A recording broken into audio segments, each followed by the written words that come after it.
Derrière les vitrines brillantes se cache un danger que beaucoup préfèrent ignorer. La viande contaminée n'est pas toujours signalée par des signes visibles et certains supermarchés dangereux le savent mieux que quiconque. De la viande de Walmart avec des bactéries sur ses plateaux, aux fraudes de Whole Foods avec des étiquettes manipulées, en passant par la qualité Aldi qui s'effondre lorsqu'on décongèle et recongèle sans contrôle, tout a un prix caché. Il en va de même pour le rappel Safeway que presque personne ne connaît. Et pour la viande, Dollar Général vendue dans des congélateurs défectueux. La vérité sur la sécurité alimentaire, les étiquettes trompeuses et les bactéries dans la viande pourraient changer votre façon d'acheter pour toujours. Partie 1. Le piège de la vitrine, étiquette, température et tromperie visuelle. La viande emballée semble simple, mais comprendre son parcours est crucial. L'animal est abattu, traité, refroidi, emballé et distribué dans une chaîne du froid strict qui ne devrait jamais être rompue. Tout manquement à cette chaîne accélère l'horloge invisible de la détérioration et réduit la durée de vie réelle du produit qui arrive chez vous. Pourtant, l'étiquette ne dit pas toujours quand cette horloge a commencé, ni combien de fois elle a été arrêtée et relancée. C'est pourquoi apprendre à lire au-delà de l'emballage est votre première défense. L'étiquette n'est jamais toute l'histoire. La température est la frontière entre sécurité et problème, mais la plupart ne regardent que le prix. En dessous de 4 degrés Celsius, la multiplication bactérienne ralentit, mais ce qui est surprenant, c'est à quelle vitesse elle s'accélère au-dessus de ce seuil. Pendant ce temps, des vitrines indiquant 5, 7 ou même 10 degrés créent une voie rapide pour les micro-organismes invisibles. Pourtant, le rouge vif peut tromper car l'oxygène et la lumière maquillent ce qui se passe à l'intérieur. En conséquence, se fier à un thermomètre mental équivaut à perdre la bataille avant de commencer. Le vrai froid ne fait pas de bruit. La rotation devrait être une horloge suisse, mais dans de nombreux rayons, c'est un casse-tête. La première erreur fréquente est de réarranger les produits pour que les plus anciens ne paraissent pas vieux. D'autres magasins utilisent le rafraîchissement visuel, où des plateaux propres et des lumières intenses dissimulent les fluides et bords secs. Pourtant, la viande exposée à des heures de température tempérée ne retrouve pas sa qualité d'origine par magie. Ce que beaucoup ne voient pas venir, c'est qu'un morceau ayant subi un excès de température perd non seulement en qualité, mais voit aussi sa sécurité compromise.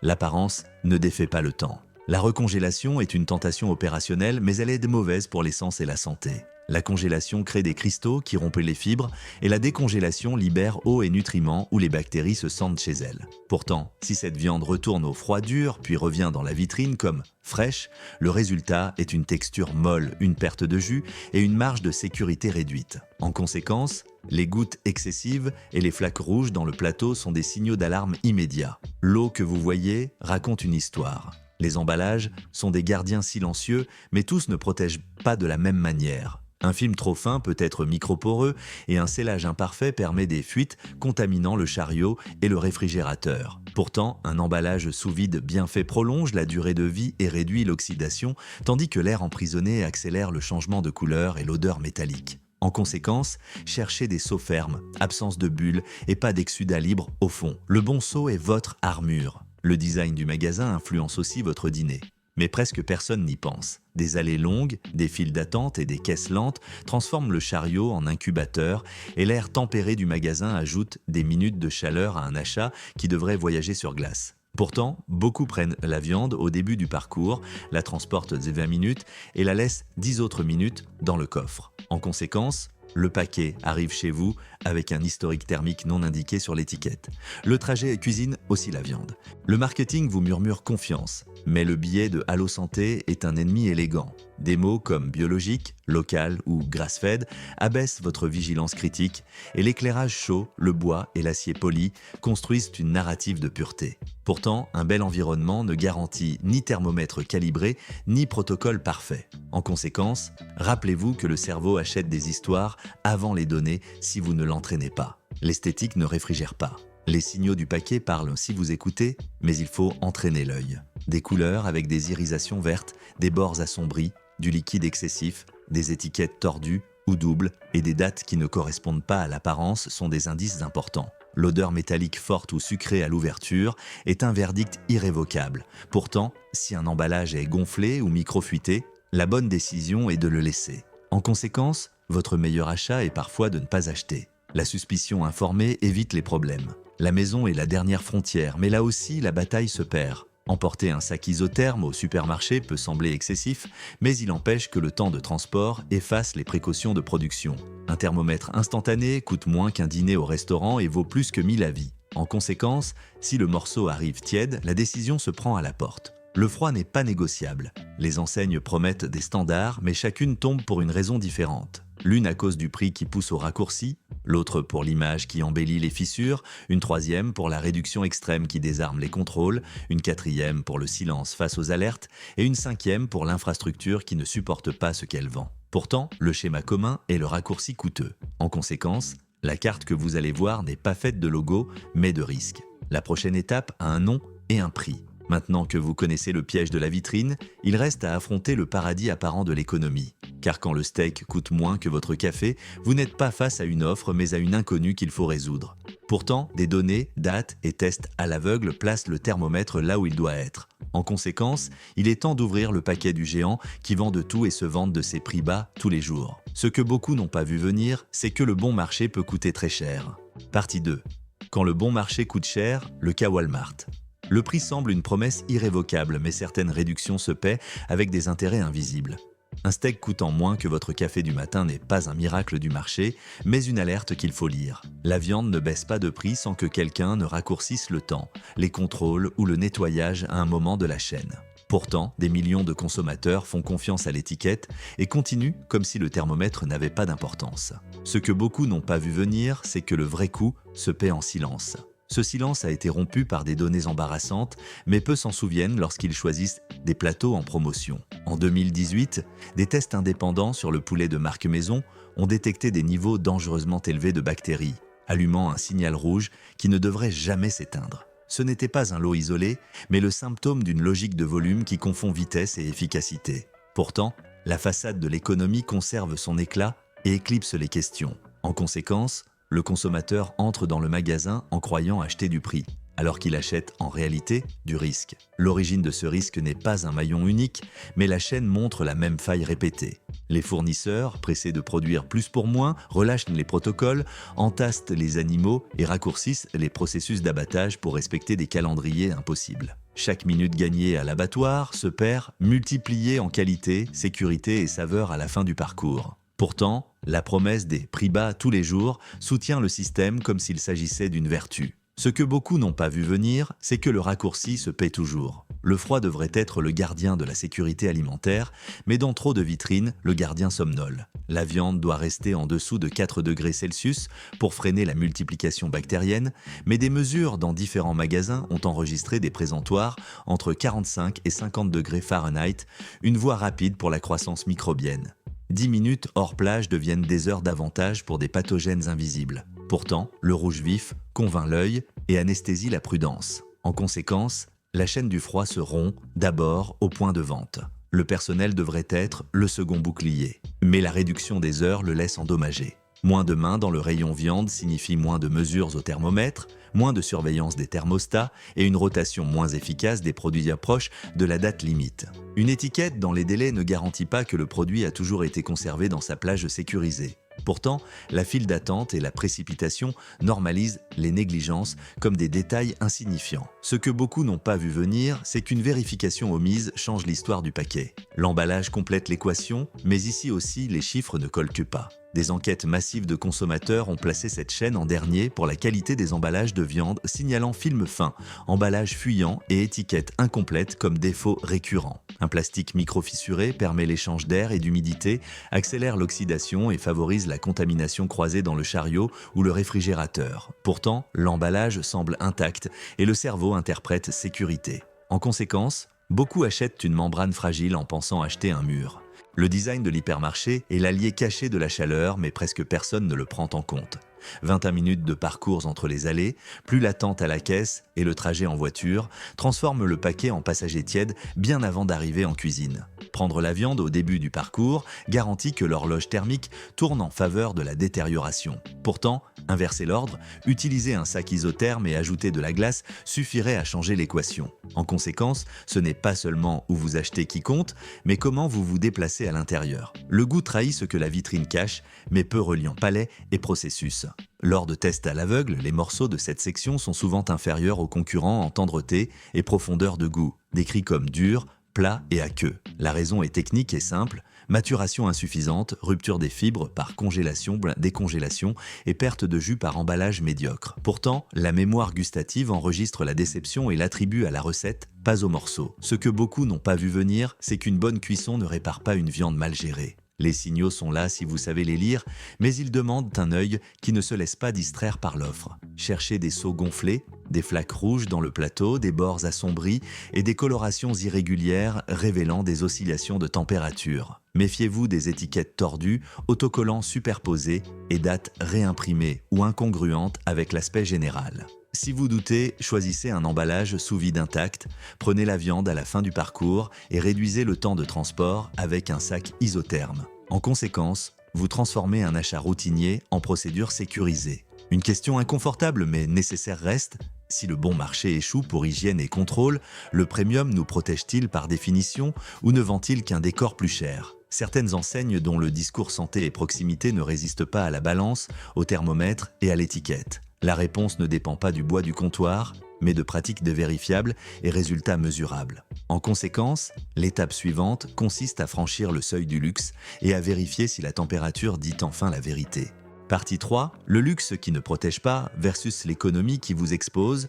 Whole Foods et Aldi, l'éclat du comptoir premium promet la tranquillité, mais il vaut mieux regarder derrière la vitre. Whole Foods vante une idée de pureté avec du bois poli et des typographies vertes, mais ce qui surprend le plus, c'est que les chiffres ne soutiennent pas toujours le récit.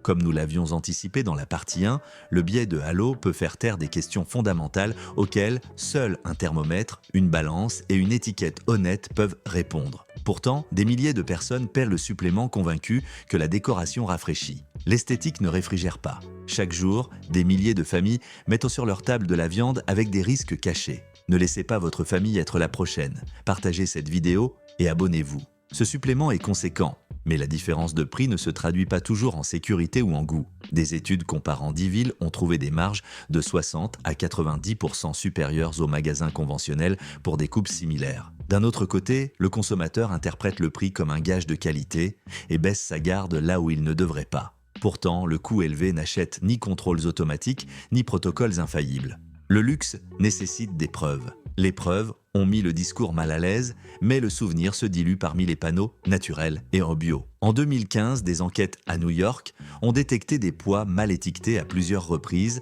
et la société a fini par payer plus de 800 000 $ d'amende. Le problème n'était pas un gramme de trop, mais une surfacturation systématique qui a entamé la confiance dans l'étiquette. Pourtant, le récit de l'excellence est resté intact dans le rayon. L'étiquette a perdu son innocence. La confiance s'est de nouveau fissurée, mais le panneau grass-fed a continué de se multiplier. En 2019, d'anciens employés ont décrit des réétiquetages pendant les pénuries pour maintenir la promesse premium sur le comptoir. En 2020, des analyses sur des échantillons de viande soi-disant nourris à l'herbe ont trouvé environ 20% avec des signes compatibles avec une alimentation au grain. Pourtant, le mot imprimé a pesé plus que le régime réel de l'animal. La revendication a plus d'importance que le fait. La proximité est également devenue un slogan, mais local s'est avéré élastique. La définition interne pouvait s'étirer jusqu'à 400 miles, transformant le fermier de la photo en voisin lointain. La logistique de ces distances reproduit néanmoins la même empreinte et les mêmes risques thermiques que toute chaîne nationale. Pourtant, la carte qui compte n'est pas celle du marketing, mais celle de la chaîne frigorifique. La géographie réelle se paie. Le contrôle sanitaire devait être exemplaire, mais les inspections n'ont pas toujours raconté cette histoire. En Californie, presque 4 visites sur 10 sur une période de 3 ans ont enregistré des problèmes de propreté ou de température sur les comptoirs de viande. La marque Premium ne protège pas contre la négligence opérationnelle si la surveillance quotidienne se relâche. Pourtant, beaucoup de clients supposent qu'un logo remplace le thermomètre. Aucun logo ne refroidit. Le palais a rendu son verdict, mais là non plus, aucun miracle. Lors de dégustations à l'aveugle, les morceaux de bœuf se sont classés au milieu du tableau et, dans certains cas, le poulet bio a été noté en dessous du poulet conventionnel des chaînes standards. La promesse sensorielle n'a pas survécu à l'anonymat du test, où seule la fibre, le jus et le repos réel comptent. Pourtant, le cerveau se souvient plus de l'étiquette que de la bouchée. Le goût ne ment pas. Le même schéma de promesse se déforme à l'extrême opposé du prix, mais le risque prend une autre forme. Aldi séduit par l'austérité et la rapidité, mais son architecture de coûts dépend d'une poignée de fournisseurs pour tout le pays. Se concentrer sur seulement 7 grands fournisseurs réduit la variété et complique le contrôle fin par lot. Pourtant, la standardisation qui réduit les coûts aplatit aussi les freins. La chaîne devient rigide. La température reste le juge silencieux, mais dans les magasins à effectif réduit, personne ne l'écoute à temps. Les relevés dans 25 magasins ont montré des fluctuations jusqu'à 12 degrés au cours de la journée. Une montagne russe incompatible avec de la viande sûre. Cette oscillation de froid tempéré dévalue chaque minute précédente de chaîne réfrigérée. Pourtant, le client ne voit qu'un prix rond et un paquet brillant. Le froid intermittent trompe.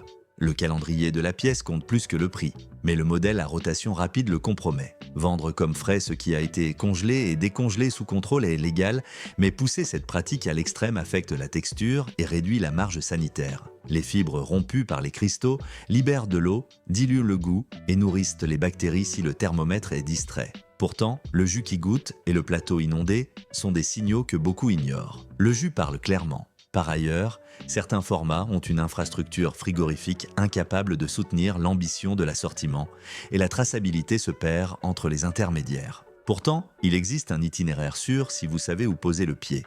La carte finale vous le montrera. Partie 4. Alerte silencieuse et froid qui ne refroidit pas, Safeway. Dollar Général est l'itinéraire sûr du consommateur, la carte des risques a une dernière zone sombre, mais elle n'apparaît ni sur le panneau ni sur le prix. Certaines chaînes échouent, non pas pour ce qu'elles vendent, mais pour ce qu'elles taisent lorsque quelque chose tourne mal. La sécurité ne dépend pas seulement des bactéries ou des thermomètres, mais aussi de la manière et du moment où l'on vous informe.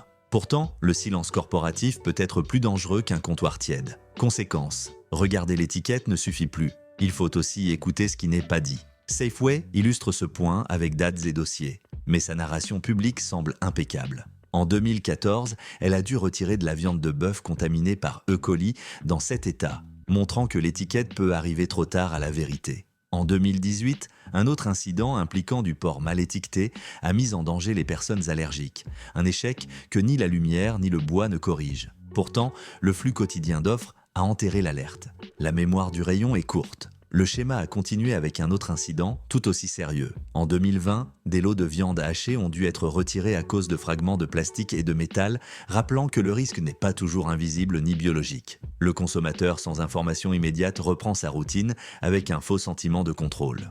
Pourtant, le problème le plus grave n'était pas dans le lot, mais dans le haut-parleur, l'avertissement est arrivé trop tard. Les avis auraient dû être à l'entrée, mais se retrouvent souvent cachés dans des recoins numériques que presque personne ne consulte. Dans des enquêtes ultérieures, seule une minorité de clients a déclaré avoir été informés d'un rappel tout en continuant à acheter dans le même magasin. Des témoignages internes évoquent des notifications qui ont mis des jours à parcourir le réseau. Pourtant, la réponse officielle se limite à respecter la loi. Respecter la loi n'est pas protéger. Protéger exige du temps réel, mais l'horloge du supermarché court toujours vers la caisse. Si la chaîne ne communique pas clairement, les produits compromis restent sur les étagères pendant des heures cruciales. Les clients plus âgés qui ne fréquentent pas les réseaux sociaux ou les blogs restent sans radar ni boussole. Pourtant, il ne s'agit pas de diaboliser, mais de vérifier les processus concrets d'alerte et de retrait. La transparence refroidit aussi. Pendant que Safeway trébuche avec le haut-parleur, Dollar Général trébuche avec la glace, mais son expansion alimentaire progresse chaque mois. Des congélateurs qui tombent souvent en panne, des vitrines qui ne maintiennent pas la température et des équipes minimales qui ne suffisent pas à surveiller le froid dressent un paysage de risques quotidiens. Dans les inspections récentes, un pourcentage écrasant de magasins n'a pas passé les contrôles de base du stockage. Pourtant, le rayon semble plein et le prix paraît attractif. Le thermomètre ne négocie pas. L'entretien est la charnière de tout, mais un budget réduit l'oxyde. Des réparations qui prennent des semaines transforment chaque jour en pièces lancées au hasard, avec des poulets qui transpirent dans leur emballage et des morceaux qui sortent et rentrent du bon intervalle. Les équipements mal placés près des portes, fenêtres ou grilles de chauffage sont en guerre perdue contre l'environnement. Pourtant, le client interprète la condensation comme du froid. La condensation trompe. La viande ne devient pas sûre par un prix élevé ni dangereuse par un prix bas, mais elle obéit toujours à un système. Température, étiquette et raccourci ont été les trois fils qui ont relié Walmart, Whole Foods, Aldi, Safeway et Dollar Général. Le plus surprenant est que le schéma se répète avec un uniforme différent. Conséquence, le pouvoir est entre vos mains. Si vous achetez en fin de parcours, refroidissez sans excuse et posez vos questions sans timidité. Les supermarchés parient que vous ne lirez pas les petites lignes. Ici, nous les démasquons. Soutenez-nous avec un like et abonnez-vous pour continuer à dévoiler ce qu'ils veulent te cacher. Et si un slogan semble parfait un jour, souvenez-vous de ce que nous avons vu chez Subway et McDonald's. La sécurité alimentaire ne se promet pas, elle se démontre.